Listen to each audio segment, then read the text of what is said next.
An explosion cuts off the upper limbs of a 7-year-old child in Kumba, Meme Division, southwest region of the Republic of Cameroon. She's under medical attention while investigations on cause. Circulation interrupted on the Bafoussam-Bamenda highway following the collapse of a section of that road between Babaju and the town of Bamenda. We'll bring to you details in this edition of the 6 p.m. primetime newscast on Equinoxe Television. You're welcome.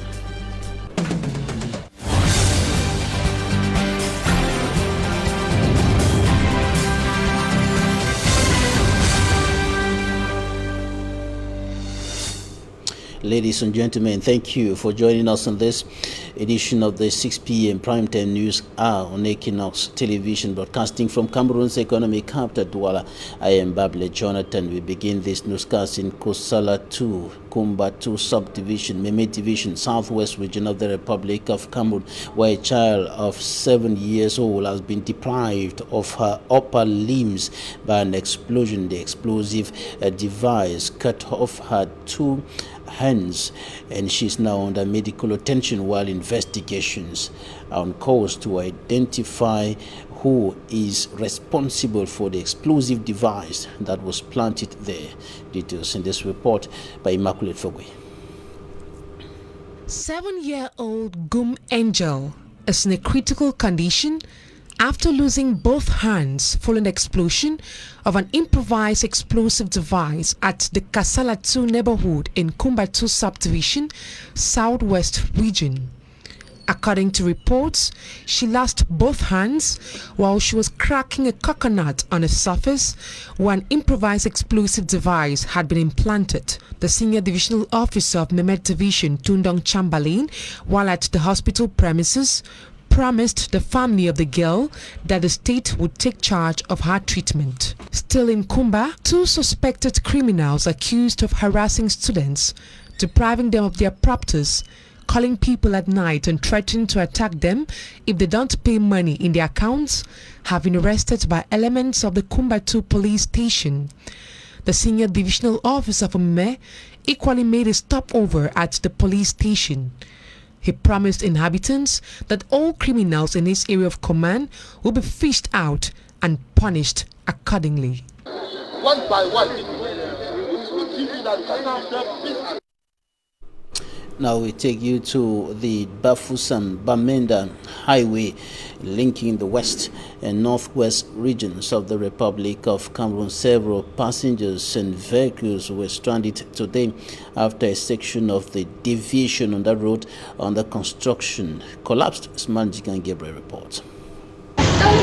Passengers getting into the northwest region and those leaving the northwest into the west region of Cameroon stranded at the bridge linking the Bamenji roundabout to Bankwe roundabout in the Bambutus of the west region. We arrived around 10 p.m. like that. 10 p.m. in the night, so we slept in the buses. I'm from Yaoundé. On the way to Bamenda, we arrived here at about 3 a.m. and we are unable to pass here. The deviation created by the road construction company is reported to have collapsed due to the heavy downpour the zone recorded on Wednesday.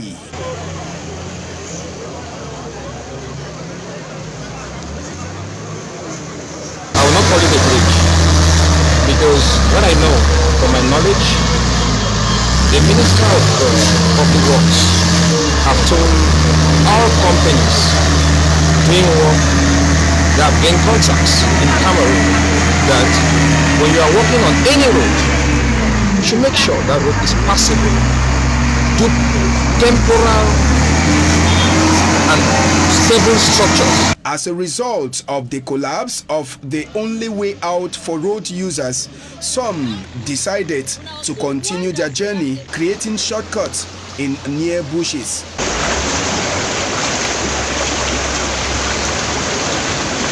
For us to cross this way, we only have to cross through the bushes. No cars will take us again. Others gathered the courage to pass through the running stream by the side of the deviation that collapsed. Madam, you want to send me for Facebook?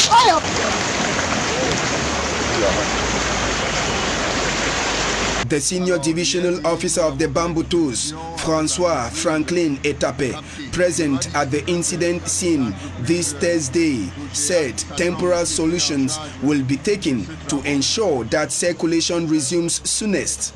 Before the collapse of the deviation linking Bamenji roundabout to Bankwe roundabout in the West region, the Minister of Public Works, Emmanuel Ngannou Jumesi, was at the site on Wednesday. Little did he know such an incident was going to happen immediately he returned to Yaoundé. Circulation has resumed on that section of the deviation on the Bafoussam-Bamenda highway. The area that collapsed has been filled with soil, and vehicles can now move across, those coming from Bafoussam heading to Bamenda, as well as those coming from Bamenda heading to Bafoussam, Yaoundé and other parts of the country. But heavy duty trucks cannot cross the area as of now. Work is going on. Now we take you to Bambili in the Tuba Municipality, Mesam Division, Northwest region of the Republic of Cameroon, where enormous material damage has been recorded after 2 transport vehicles fell into a pit that suddenly developed on the road as a result of a heavy downpour. In the report coming up next, Northwest correspondent Stella reports that the incident has once more raised concerns over the quality of work done on roads across the town of Bamenda and the rest of the Northwest region. Her report. This shortcut is what inhabitants use to retire to their homes after heavy rains in Bambili left the road impassable. Right from down to the Cameroon for all places live in the water, so man did find a place to work and come there. So around the car now, with my pass motor to around hang for route. So I don't come that exist out of the cover. I just on hang na hang.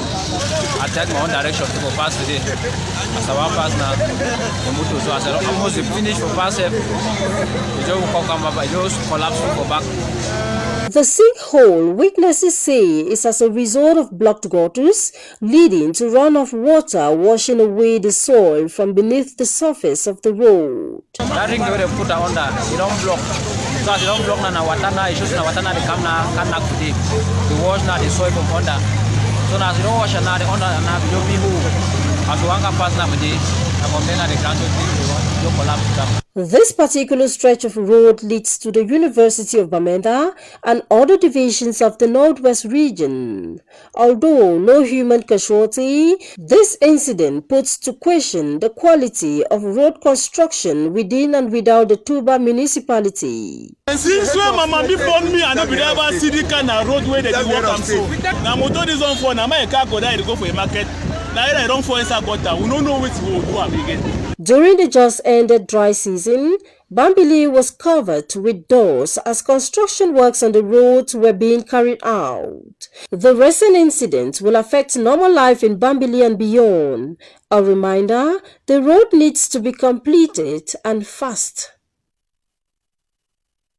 Cameroon's Minister of Public Works, Emmanuel Ngannou Jumesi, reveals to members of Cameroon's lower house of parliament that a good proportion of national roads are in a deplorable state. Thus, this naturally explains the reasons for some of the accidents that have been recorded on highways across the country, accidents that have often been attributed, besides the bad state of the road, to reckless driving and other human factors. On the other hand, the Secretary of State for Defense in charge of the National Gendarmerie told the people's representatives that the number of recalcitrant road users multiplies because of the Secretariat of State for Defense because the Secretariat of State for Defense has failed in putting in a gendarmerie effort to notably put an end to the accidents, and the gendarme per driver and gendarmes per kilometer on the highway. That is, the institution has not been able to put gendarmes per driver, gendarmes behind all drivers and at all corners of the road. This is something that is of course not feasible as a result of that. He thinks that accidents are occurring as a result of the reckless behavior of drivers, and they and other ministers were giving accounts of the actions questioned were asked by the members of parliament and answered, of course, by the ministers. That was during the question and answer session. Innocent as it has more. Exchange between members of government and the people's representatives at the National Assembly was pregnant with road issues. Responding to questions asked by MPs, the Minister of Public Works affirms many road networks in Cameroon are in a bad state. Environ 45,30% des routes. About 45.30% of national roads are in a good state, with 42.53% in poor state. Les routes régionales, elles, 27.23% of regional roads are in good state, 47.99% in a seasonal and poor state. Donc le rythme de dégradation est assez soutenu. On the causes of road degradation, Minister Emmanuel Ngannou-Jomesi knows maintenance difficulties on the very old roads. D'abord, l'augmentation du trafic routier. He also highlights overloading of vehicles to ply on the roads, traffic, irresponsible behaviors of road users, ou encore le défaut d'entretien ou un entretien différent. These thus give clear reason why road accidents can multiply in Cameroon. Speaking to the MPs, Transport Minister Jean-Enes Massenangale Bibehe proposes a national strategy that will integrate roads construction, responding to existing traffic. La mise en œuvre de la politique nationale de mobilité urbaine. This plan envisaged by the government will definitely sustain the road networks. Et des véhicules de transport de masse. Equally, in the Transport Minister's envisaged plan, automobile repair shops which are not doing their job well will be singled out and put to order. L'activité de contrôle technique au Cameroun était sujette à de nombreux dysfonctionnements. That there are loopholes in their activities. Au problème de sécurisation du processus du contrôle technique et de la délivrance de la vignette technique, de visite technique. Faced with what is considered recalcitrant highway comportment, the National Gendarmerie has been incapacitated to put one gendarme behind every road user. Et au regard de l'exigence d'une réduction du nombre de contrôles routiers. As such, the SET has resolved to organize control patrols on highways, notably on the Yaoundé-Douala highway, to track down recalcitrant road users. Ce sont de nouvelles unités qui ont pour mission de sillonner nos routes en permanence. Getting more effective in its operation, the State Defense Secretariat in charge of defense affirms special road safety operations dubbed Control, Surveillance and Repression campaigns have been organized since 2011. Priorité sur les axes interurbains du triangle Yaoundé. These are deployed essentially on interurban highways Yaoundé-Douala, Bafoussam Yaoundé, which records most of the deadly road accidents. En infraction peut soit s'acquitter de l'amende forfaitaire conséquente. At the start of the parliamentary session, members of parliament had announced they would like to control and get feedback on all government actions. This is thus fruit of that decision. Inhabitants of several parts of Konsamba and the Mongo division are already suffering the consequences of heavy downpours. Runoff invaded many quarters of that part of the littoral region of Cameroon yesterday. Streets and homes were overflooded following heavy rains hitting the town for the past days. Movement from one part of the town to the other became very difficult. Overwhelmed by runoff, some inhabitants of the the flooded areas had to abandon their homes. This is a problem that municipal authorities have been striving to solve for the past years.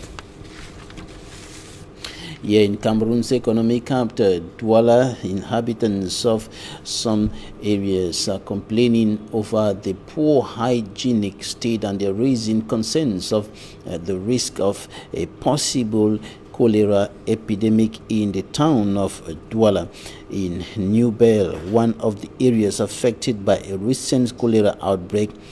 These are heaps of garbage and sewage are imposing themselves on the population.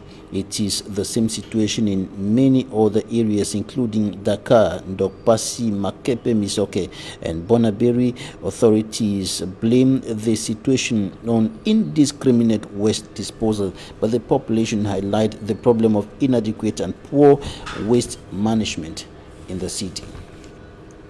The burial of the mayor of Njombe, Penja Paul Eric Kinge, was characterized by a couple of irregularities and contradictions. Apart from the violation of the violent scenes recorded, mourners largely manifested a total disregard for COVID-19 barrier measures. From me, Armstrong Santa has more.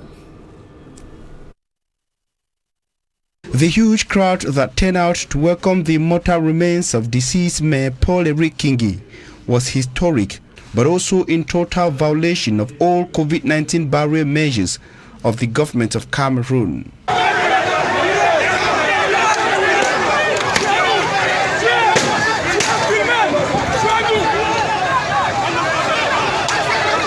From the Douala Lakintini Hospital, mourners appeared responsible in face mask and conscious of the social distancing rule, a situation which immediately changed as his corpse entered Njombe Penja in the Mongo Division.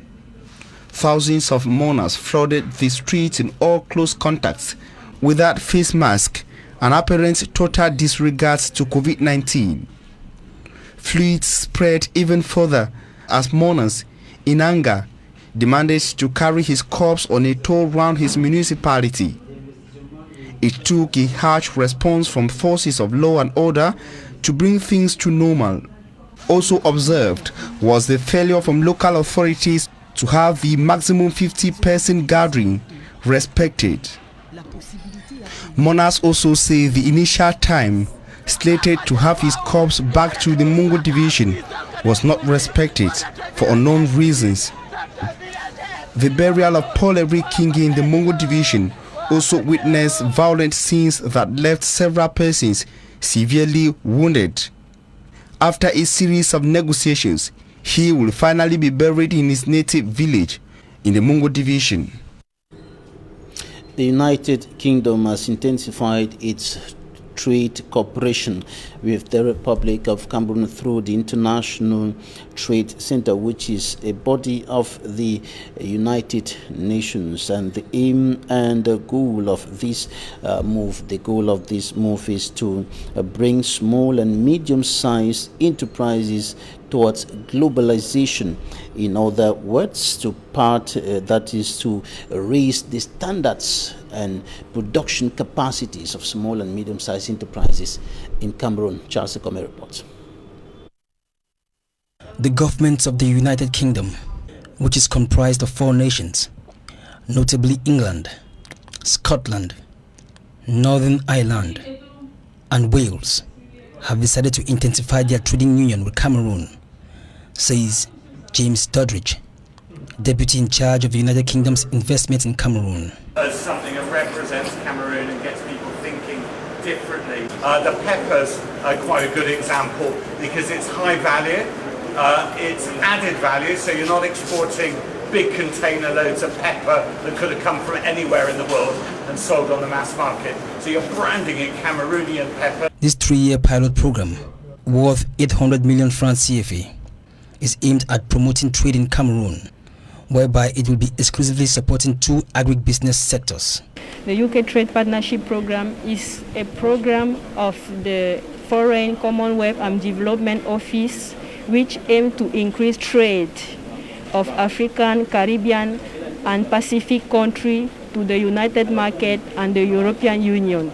This is the aim of the UK Trade Partnership Program. It's a pilot program in 9 countries, including Cameroon. In Cameroon, the UKTP program is supporting 2 agribusiness sectors, the cocoa sector and the pencha pepper sector. It should be noted that this project is being implemented by the International Trade Center, which is a body of the United Nations in charge of the internalization of small and medium-sized enterprises. This program is implemented by International Trade Center. International Trade Center is the only development agency of the United Nations and the World Trade Organization that is fully dedicated to support the internationalization of small and medium-sized enterprises. International Trade Center is working to connect small and medium-sized enterprises in developing countries to go global, to access international market. And by doing so, we work with government, we work with trade and investment support institutions, and we work with small and medium enterprises. Through the implementation of this program, small and medium-sized enterprises in Cameroon can now become global entities in the international markets. Humanitarian organization Doctors Without Borders says its staff saw Ethiopian government troops shooting to death 4 men they forced out of their vehicle on a road in the embattled Tigray region. Doctors Without Borders said in a statement the killing Tuesday followed the apparent ambush of an Ethiopian military convoy by an armed group. It states that 3 staff of the organization were able to witness the alleged extrajudicial killings because they were traveling ahead of 2 public minibuses that were stopped by soldiers on the road from Mekele, the regional capital, to the city of Adigrat. The statement further says that the organization's vehicle was stopped by soldiers who pulled the driver out of the vehicle and threatened to kill him. There was no immediate reaction from the government of Ethiopia, and concern continues growing over the humanitarian situation in the region that is home to 6 million of Ethiopia's more than 110 million people. Authorities have not cited a death toll in the war. And that's it for the first part of this newscast. Talking Point is up next.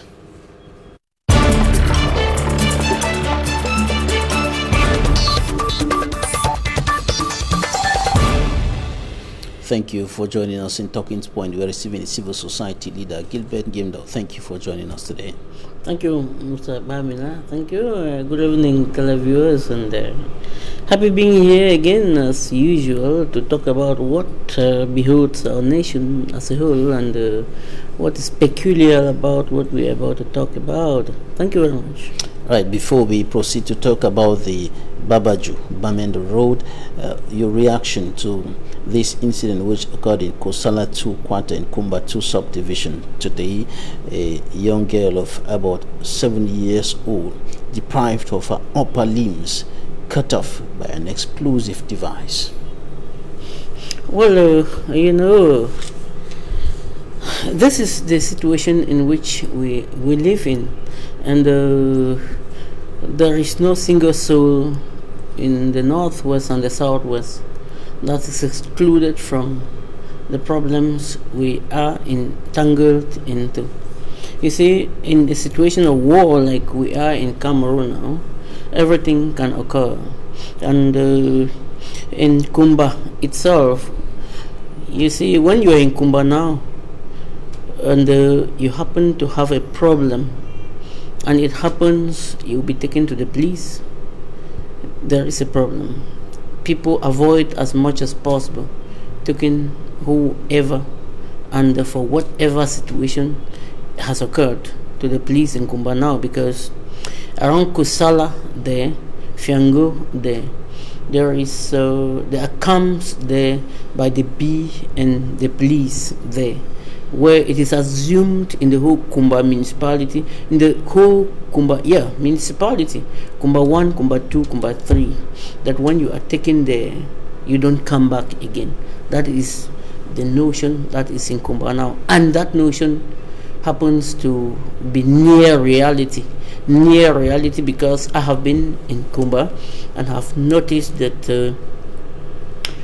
there is jungle justice not only at the level of the population but even at the level of the law and enforcement officers. When people are taken to the police, people are taken to the BCAM, it is very terrible that you risk not coming back for whatever crime you have committed. In Kumba now, there is a situation like when you commit a crime, people may prefer to take you to the separatist camp, to the independentist camp, and they get them settled there, because it is like when you ask people in Kumba what is happening. Are now in charge of the justice or the judiciary system in the area? I think that question can be asked to somebody who is bona fide in Kumba, because I have had to ask people who are residents permanent for 20 and above years in Kusala, in Fiango, and the response are this. Believe me, those who are listening to us will believe us, especially from Kumba, the whole Kmer division, the whole southwest region, the whole northwest, and why not the whole of Cameroon. The situation is widespread now that it is easier there. That is the impression residents give you. It is easier to take you to independentists in the bush, for you to be judged there, than to take you to the police or to take you to the BA camp. Because once you are taken to the BA camp or to the police camp, the probability is very high that you may not come back. You will not come back for whatsoever. And if you have to come back, it depends on how much you pay, and which is certainly very, very exorbitant. Believe me, these are revelations coming from Kumba, from Kusala, from Fiango, and from those areas where the camps are. I have been to Kumba. I've attended ceremonies in Kumba where at 7 p.m. you are told that no, go you, because in local parlance, outside nowhere, and you are supposed to be going out. You don't have any choice. You have to go. When people begin to seek justice from non-state armed groups, what does that mean? Does that speak a kind of loss of trust in the security and defense forces, in the judicial system? Well, at one time we may think that it is lack of trust.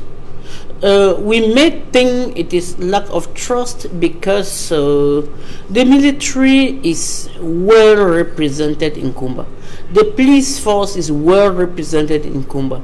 The gendarmerie force is well represented in Kumba. But the question is, why is it that they do not do the work the way it is supposed to be done?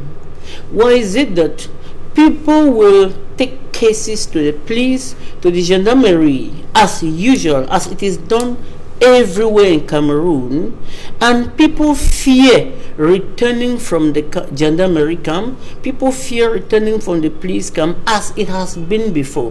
Why is it that if you go to the police camp, you will no longer return? That is what people shout in Kumba. Why is it that you go to the police force, you will no longer return? It has not been like that before.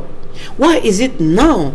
When you go there, you are extorted of exorbitant sums. The worst they cry of is in the B camp. When you get there, they have areas where you are emptied, like they say. So the question is, my problem is not the question you've asked, because you have asked that is justice shifting to where it is not supposed to be? No. My problem is, why is it that the forces that be are not longer doing the work the way it is supposed to be? Because normally, when you fight on the street, the police are the security, the gendarmerie are forces of law and order, and the military are for defense. And every crime has a quarter where it is supposed to be referred to. Why is it that when in Kumba, crimes or cases are referred to where they are supposed to be, then the remedy or the handling is no longer the way it is supposed to be? People are taking consideration or taking advantage of the present socio-political situation to impose or to put in place a kind of status quo in Kumba, in the whole southwest and in the northwest, where it is supposed to be. Let me tell you something. I've had to do with, I was in Santa last week, and I was in Santa in 3 weeks lastly, and I crossed there to up station in Bamenda. I personally heard some police officers saying in French, I quote them, si vous voulez avoir l'argent, viens à Bamenda, mais ta vie est en danger. This is what I heard from a police officer. You want to have money, come to Bamenda, but your life is in danger. Saying that to who? Another police officer? Yes, themselves.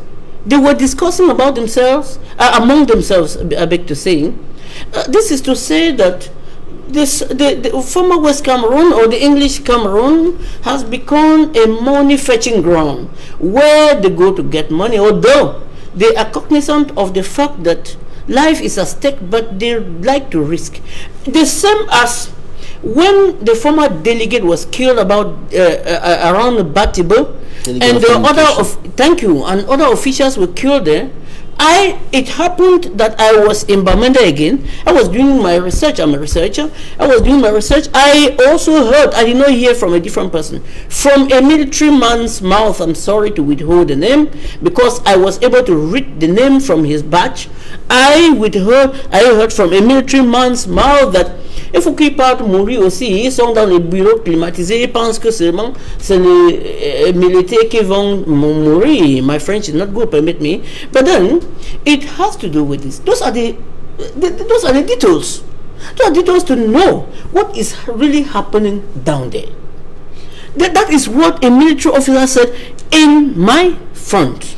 I didn't hear from any person. That's to tell you know that at one time it is not just what the masses feel, but it is what the military also feel.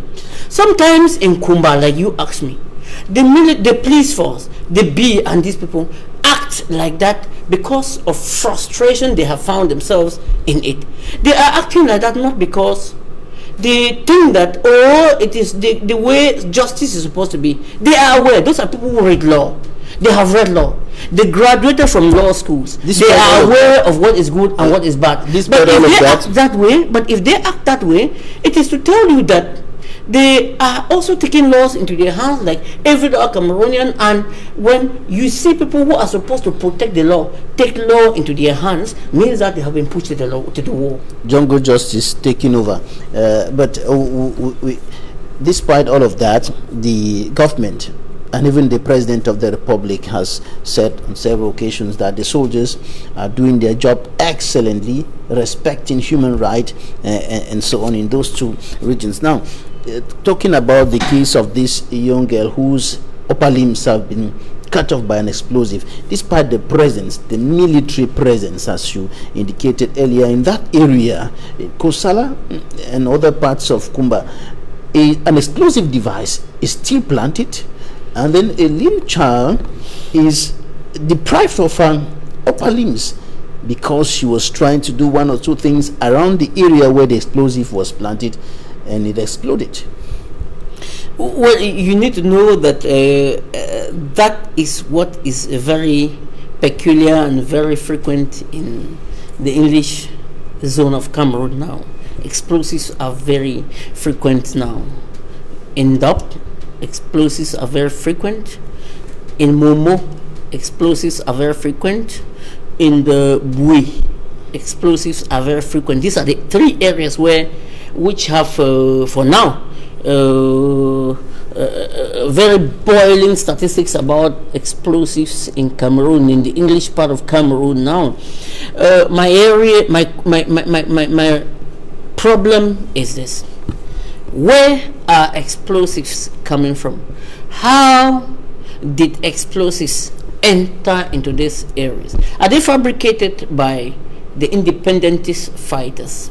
I have this sentiment of always eliminating the word that is frequently used by Cameroonian separatists. No, I have that sentiment of always calling them independentist fighters. Are they the ones who have fabricated them? I want to think no, because when you find why don't you call them? No, they are not the ones. They are not the ones. It is better and earlier we realize that they are not the ones, because when you look at, firstly, the level of technology of those who are in the bushes, you look at the level of technology of those who are piloting them. I don't think that it is enough to think that the explosives are produced in southern Cameroon itself. Where do they have the raw materials? Where do they have the factories to present order or to produce order? So where am I driving to? I'm driving to a situation whereby those things are important. The next question is, how do they enter into English Cameroon? But they are leakages. They are leakages, and when they are leakages, we begin to question what government authorities say, that the government is in control, the security is in control. Let something be done, and be done in a real way, and that's something that is supposed to be done not just brutally, be done not just militarily, because this song that control has been put in place started being sung from 2016 November up to today. The very song is being sung. I wonder if those who sing the song know that the song has been faded, and there is need to revive it. There is need to look at. It is very clear that the borders between Nigeria and Cameroon, especially in the northwest and southwest regions, are very porous, and lots of things are happening there. But the worry is about the fact that there is a military presence, but people still plant explosive devices despite the military presence. Well, when you say that, Mr. Babila, when you say that, I am tempted to look at a video that I watched from Memi Mefo that showed two police officers fighting and really boxing each other in Boyede over money they extorted from civilians. That is supposed to mean something a lot to Cameroonians. In that, you see, the military, the mission the government sent the military to undertake in southern southern Cameroons, in the English Cameroons, has metamorphosed to something else, to something that the military are there for a triple, not just double, a triple mission. The first mission is to fight secession or break up of Cameroon. The second one is to acquire as much wealth as possible, and that's according to you. Yes, according to the authorities, they are there to fight and protect the territorial integrity of Cameroon, to protect the civilians. I beg to differ with you. The authority may say that, but the truth about what is in the field, we no longer believe in the authority now. I want to say this very clearly. Look at it. Why would the authority think that they are there to defend the integrity of Cameroon? Yes, the head of state has said that. The prime minister has said that. That is the reason why they are there. Authorities have said that. But is there any one Cameroonian, if we are 25 million today, is there any one Cameroonian who can bet that the military in the English region of Cameroon is basically to defend the independence and the sovereignty of this nation? No, not even one Cameroon. The head of state himself, wherever he is in confinement or whatsoever, if he sees what is happening in English Cameroon now, he will rule out the fact and possibly modify his strategy of what is happening in English Cameroon now. I beg for my frequent Southern Cameroon. I'm a history teacher. I'm good at that. Now, I want to tell you something, Mr. Babila. Permit me in a second. In some few seconds, yes. Yes. In a second, to say that there is exorbitant extortion of finances from English Cameroonians. The government has to do something. English Cameroonians are no longer in peace wherever they are. In markets, on the road, they don't breathe. When they move a step, there is a control. I wonder if somebody who takes 5,000 francs from Douala to transport somebody to Bamenda ends up having 2,000 francs inside that transport, putting petrol inside his car, inside that bus for 2,000 francs. I wonder, because when you get, after Chang, when you are getting to Santa, from Santa to Bamenda now, every 10 seconds. Remember, when you leave Douala now and you are getting to Boya, I counted, I was there 2 days ago, there are about 16 controls. 16, I counted was 16 controls before you get to Boya town. Tell me, each control the driver drops and he gives money, drops and gives money, and you pay Douala to Boya for 1,300 francs. That's from Bonaberi to my 17. Tell me how much is left in the pockets of that driver. What is really happening? Is the government see what is happening? That is terrible. Another question that could erupt from what you're saying now is, why are they paying money? Do they have their documents? And this is the issue that some of the people close to government will be raising, indicating that that's corruption, and those who are giving the money are facilitating corruption. But another side of the story which we hear from the drivers is that they are being forced to do so even when they have all their documents. Now let us proceed to talk about the collapse of the deviation of the Babaju Bamenda road, the road that has been under construction for quite a long period of time now, years today, and the road is still under construction. It is collapsed. The latest information streaming into our newsroom indicate that circulation has resumed. The portion that collapsed on the deviation has been refilled. But what do you think about the management of this road and the construction project that has been pulling on and on and on? Thank you.